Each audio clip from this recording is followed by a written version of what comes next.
এক বাল পাকনা রাজা এলো নতুন বিয়া করছে বুঝছেন। अच्छा এখন বিয়া শাদি কইরা হালা এলো যাইবো বিদেশ সফরে।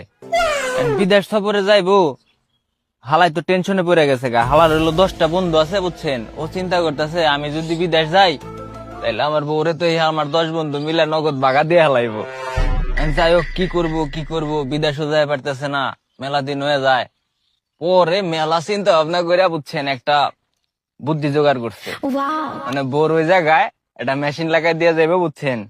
যে রকম করবার যাবো তারই টুনটুনি ক্যাশ করে কাইটা পরে দেবো গা। যা চিন্তা করছে সেই অনুযায়ী কাম করছে। ওটা লাগাই মাগাই দিয়ে রাজা তো মনে করেন বিদেশ চলে গেছে গা।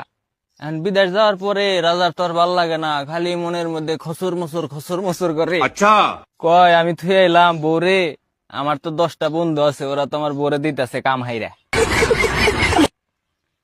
এখন 3-4 বছর হয়ে গেছে, রাজা হইলো দেশে আসবো। এই খবর আবার ওই 10 বন্ধু পাইছে।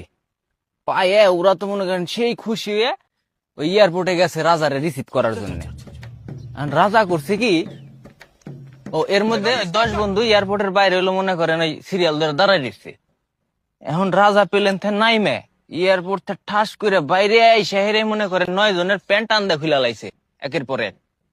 খুলে দেখে ব্যাগ কেরি এলো সোনা কাটা, এটারও সোনা নাই বুঝছেন।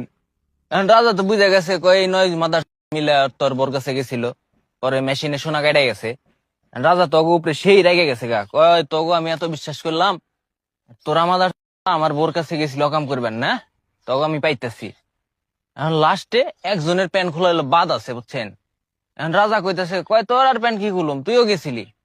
পরে যাই হোক রাজা যায় ওর প্যান্ট টান দিয়ে খুলছে। খোলার পরে দেখে ওর সোনা আবার ঠিক আছে বুঝছেন। রাজার তো গর্বে বুক একবারে ফুলে গেছে গা। হ্যাঁ, যাই নগদ ধরে বুকে জড়াই নিছে, কয় তুই তো আমার 1 নাম্বার বন্ধু রে, তুই একমাত্র আমার বোর কাছে যাস নাই। হ্যাঁ, কয় তুই বন্ধু কেমন আছাস, তোর বাড়ির সবাই কেমন আছায়। এখন ওরে যাই জিগাই হেলা আর কথা কয় না। পরে কইছে, "এই বেটা উত্তর দে, কেমন আছাস।" পরে করছে বুঝছেন কি জানি কল লিগে, পরে দে হালার জিবলা নাই, জিবলা কাটা। পরে রাজাই কইতাছে, কয় বাইন তুই তেলনে জিবলা দিছিলি না, শালা তোরা সব শালারা এক। এখন ভাই আপনার কোন কোন বন্ধু এরকম কাম করবার পারে বুঝছেন, আর কার কার সোনার জিবলা কাটবার পারে, তারে তারে মেনশনটা দিয়ে যান। ভালো থাকেন।